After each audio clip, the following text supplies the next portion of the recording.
PM Kisan ಯೋಜನೆಯ 22ನೇ ಕಂತಿನ ಹಣಕ್ಕೆ ಸಂಬಂಧಪಟ್ಟಂತೆ ಈಗ ಒಂದು ಮಹತ್ವದ ಮಾಹಿತಿಯಾದ್ರೇ ಬಂದಿದೆ. ಸೊ ಬನ್ನಿ ಅದರ ಬಗ್ಗೆ ನಾವು ಈ ವಿಡಿಯೋದಲ್ಲಿ ಇನ್ಫಾರ್ಮೇಷನನ್ನು ತಿಳ್ಕೊತಾ ಹೋಗೋಣ. ಸೊ ವಿಡಿಯೋವನ್ನು ಸ್ಟಾರ್ಟ್ ಮಾಡ್ತೀನಿ. ಅದಕ್ಕಿಂತ ಮೊದಲು ನೀವಿನ್ನೂ ನಮ್ಮ ಚಾನೆಲ್ಗೆ ಸಬ್ಸ್ಕ್ರೈಬ್ ಮಾಡದೇ ಇದ್ರೆ ಈ ಕೂಡಲೇ ಚಾನೆಲ್ಗೆ ಸಬ್ಸ್ಕ್ರೈಬ್ ಮಾಡ್ಕೊಳ್ಳಿ ಮತ್ತು ಲೈಕ್ ಮಾಡಿ. ಸೊ ಈಗ ನಾವು ಇನ್ಫಾರ್ಮೇಷನನ್ನು ತಿಳ್ಕೊತಾ ಹೋಗೋಣ. ಸೊ ನೋಡಿ, ಇವತ್ತು ಅಂತಂದರೆ ದಿನಾಂಕ 29/3/2026 ಇವತ್ತು PM ಕಿಸಾನ್ ಯೋಜನೆಯ 22ನೇ ಕಂತಿನ ಹಣಕ್ಕೆ ಸಂಬಂಧಪಟ್ಟಂತೆ ಈಗ ಮಾಹಿತಿಯನ್ನು ತಿಳಿಸಿರ್ತಕ್ಕಂಥದ್ದು.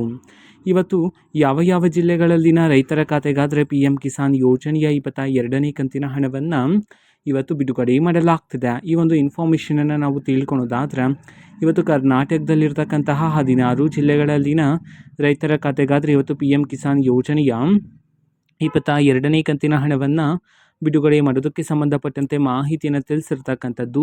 ಈಗ ನಾವು 16 ಜಿಲ್ಲೆಗಳ ಹೆಸರನ್ನು ತಿಳ್ಕೊತಾ ಹೋಗೋಣ ಬನ್ನಿ. ಸೊ ಮೊದಲಿಗೆ ಬೆಳಗಾವಿ, ಬಾಗಲಕೋಟೆ, ಬಳ್ಳಾರಿ, ಚಾಮರಾಜನಗರ, ಚಿಕ್ಕಬಳ್ಳಾಪುರ, ಚಿಕ್ಕಮಗಳೂರು, ದಕ್ಷಿಣ ಕನ್ನಡ, ಧಾರವಾಡ, ದಾವಣಗೆರೆ, ಗದಗ, ಹಾಸನ, ಮಂಡ್ಯ, ಮೈಸೂರು, ರಾಯಚೂರು, ರಾಮನಗರ, ಶಿವಮೊಗ್ಗ.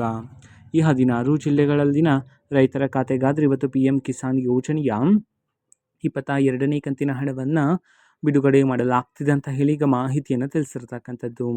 ಓಕೆನಾ, ಇದು ಇವತ್ತಿನ ಒಂದು ವಿಡಿಯೋ. ಇದೇ ರೀತಿ ಇನ್ನು ಹಲವಾರು ಯೋಜನೆಗಳಿಗೆ ಸಂಬಂಧಪಟ್ಟಂತೆ ಮಾಹಿತಿ ಬಂದ ನಂತರ ಆದಷ್ಟು ಬೇಗ ನಾನು ನಿಮಗೆ ಇನ್ಫಾರ್ಮೇಷನನ್ನು ತಿಳಿಸ್ತೇನೆ. ಅದಕ್ಕೋಸ್ಕರ ಚಾನೆಲ್ಗೆ ಸಬ್ಸ್ಕ್ರೈಬ್ ಮಾಡ್ಕೊಳ್ಳಿ. ಮತ್ತೀಗ ನಾವು ಫೇಸ್ಬುಕ್ಕಲ್ಲೂ ಸಹ ಈಗ ವಿಡಿಯೋಸ್ಗಳನ್ನು ಅಪ್ಲೋಡ್ ಮಾಡ್ತಿದ್ದೀವಿ. ಫೇಸ್ಬುಕ್ ಚಾನೆಲ್ ಲಿಂಕನ್ನು ಡಿಸ್ಕ್ರಿಪ್ಷನ್ ಬಾಕ್ಸಲ್ಲಿ ಕೊಟ್ಟಿರ್ತೀನಿ, ಕ್ಲಿಕ್ ಮಾಡಿಬಿಟ್ಟು ಫಾಲೋ ಮಾಡಿ.